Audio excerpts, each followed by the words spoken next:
Hello friends. उम्मीद है आप सब ठीक होंगे और आपने लास्ट वीडियो को एंजॉय किया होगा। दोस्तों, आज की वीडियो एक जनरल वीडियो है और मैं कोशिश करूंगा कि मैं आपको इस वीडियो में कुछ जनरल इंफॉर्मेशन भी दूं और कुछ बड़ी इंटरेस्टिंग फैक्ट्स भी आपसे डिस्कस करूंगा। दोस्तों, जैसे कि आपने थंबनेल पे देखा कि आज मैं आपसे डिस्कस करने जा रहा हूं law of diminishing marginal return. माशियात यानी इकोनॉमी में एक लॉ है जिसको कहते हैं कि law of diminishing marginal return. अब ये एक ऐसा लॉ है कि इसको हम आम जिंदगी में भी अप्लाई कर सकते हैं। इसको हम उमूमन जो हमारी इंडस्ट्रीज होती हैं, स्पेशली प्रोडक्शन इंडस्ट्रीज, वहां पे इसको अप्लाई कर रहे होते हैं। अब इस वीडियो को डिस्कस करने का मकसद क्या है? सबसे पहले just to increase your knowledge, and second मैं आपको एक इंटरेस्टिंग फैक्ट बताऊंगा कि कुछ कुछ कानून ऐसे होते हैं जिनमें एक्सेप्शंस भी होती हैं। अब सबसे पहले हम समझेंगे कि law of diminishing marginal return है क्या। देखिए, law of diminishing marginal return बताता है कि जब भी किसी चीज की यूटिलिटी बढ़ती रहती है तो उसका जो मार्जिनल रिटर्न है वो कम हो जाता है। इसका क्या मतलब हो गया? इसको अगर आप आसान लैंग्वेज में समझना चाहें तो इसको हम आसान लैंग्वेज में इस तरह समझ सकते हैं कि जब चीज की ज्यादती होती है, यानी उसकी जो है ना, व्हाट शुड आई से, बढ़ाव उसमें आता है, तो उसका जो जो फाइनली जो बेनिफिट होता है वो हम ड्राइव ही कम करते हैं। यानी कि उसका इंक्रीज ज्यादा हो गया तो जो फाइनल बेनिफिट है उसको उसकी जो फाइनल बेनिफिट है वो कम होना शुरू हो जाते हैं। यानी इंटरेस्ट लेवल इंसान का उस चीज में कम हो जाता है। अब मैं आपको बड़े आसान अपनी जो जो रूटीन लाइफ है उसकी मिसाल देके समझाऊंगा तो आपको बड़ा इंटरेस्टिंग लगेगा।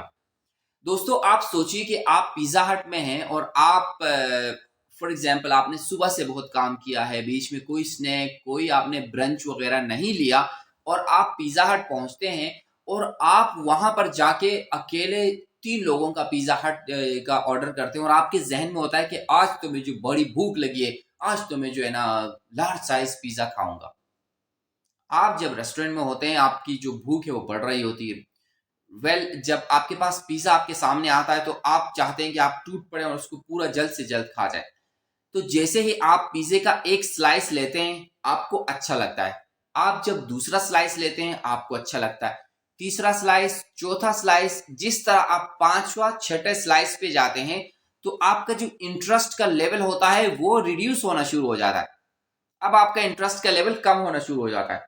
आपने पिज्जा तीन तीन लोगों का मंगवाया था, लार्ज साइज, कि मैं अकेला आज खाऊंगा, लेकिन जैसे आपने खाना शुरू किया तो आपका जो जो आपकी ईगरनेस थी, जो जो आपका इंटरेस्ट था, जो मतलब आपको भूख लगी हुई थी, आपकी जो परसेप्शन थी at the start of eating pizza, वो काफी रिड्यूस हो चुका है। और उसके बाद आप जो जो मजा आपको आया, जो इंटरेस्ट आपका फर्स्ट स्लाइस में था, अगर हम थर्ड फोर्थ से कंपेयर करें तो वो काफी रिड्यूस हो गया। इसी तरह अब छोटी सी एक मिसाल ले लेते हैं। रूटीन लाइफ में हम जाते हैं चाय पीने, भाई we are I mean very fond of taking tea. जब हम चाय लेने गए तो फिर हमें बड़ा मजा आया, एक चाय का कप पिया, थोड़ी देर बाद हमने दूसरा चाय का कप ऑर्डर कर दिया।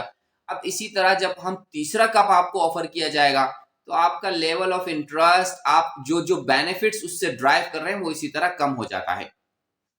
यही फार्मूला जब हम इंडस्ट्री में अप्लाई करते हैं जहां हम लार्ज स्केल मैन्युफैक्चरिंग कर रहे होते हैं, तो जितना हम जो सप्लाई हो रही होती है मार्केट में, जो जो फॉर एग्जांपल हम सप्लाई करते हैं मार्केट में, उस पे जो जो फाइनल उसकी जो यूनिट्स होते हैं उसके अंदर जो कंज्यूमर का इंटरेस्ट आहिस्ता आहिस्ता कम होना शुरू हो जाता है।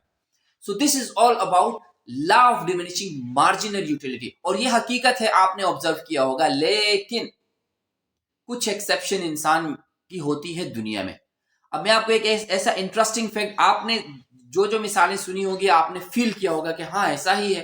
फर्स्ट जब हम गए थे पिज्जा खाने तो इंटरेस्ट कम हुआ, सेकंड टाइम जब हम चाय पीने गए इंटरेस्ट कम हुआ, इसी तरह जब हमने फॉर एग्जांपल कोई चीज लेके आए तो जब हमने ज्यादा यूनिट्स लेके आए तो उसमें इंटरेस्ट कम हुआ, और एज अ कंज्यूमर भी जो है ना चीज में लास्ट जो फाइनल चीजें होती है उसमें इंटरेस्ट कम होना शुरू हो जाता है।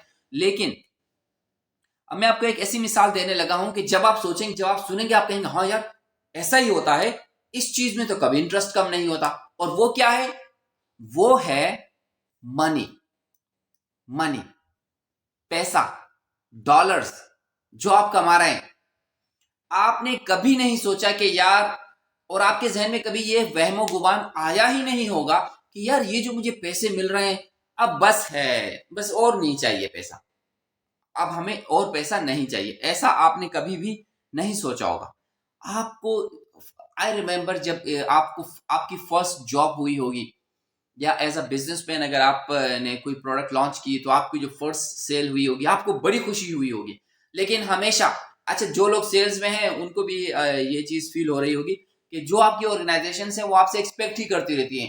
1 लाख सेल हो गई, 2 लाख हो गई, 4 लाख हो गई, 6 लाख हो गई, 10 लाख पे भी वही मीटिंग हो रही थी, मैनेजर्स बताते हैं कि नहीं सेल नहीं हो रही, टारगेट बढ़ा दिए वगैरह वगैरह। इसी तरह जो आपकी जो जो जो मनी है, मनी जो पैसा है, उसमें इंसान एज ए इंडिविजुअल या ऑर्गेनाइजेशन कभी भी आपका इंटरेस्ट कम नहीं होता है। आप चाहते हैं कि ये हमें हासिल होती रहे, हासिल होती रहे। और यहाँ मुझे एक हदीस से याद आ रही है, अल्लाह के रसूल सल्लल्लाहु अलैहि वसल्लम ने फरमाया कि ये इंसान की जो जो चाहत है वो ऐसी है कि अगर इसके पास एक ओहद का पहाड़ हो सोने का बना हुआ, तो वो एक दूसरे ओहद के पहाड़ के भी, यानी वो चाहेगा कि एक सोने का और भी पहाड़ होता। तो इंसान की ये जो ईगरनेस है, ये जो थर्स्ट फॉर मनी है, वो कभी भी रिड्यूस नहीं होती। So दोस्तों, this was all about the law of diminishing marginal return. I want to introduce something in your knowledge also, that you should not be just a person of a well and बस एक limited area में आप रह रहे हैं और आपको यही चीजें मिल रही हैं। तो hope you have enjoyed this law, and I will come up with some other interesting videos regarding different laws, this and that. So thank you for watching the video, and please do share with the friends, and hopefully you people will enjoy.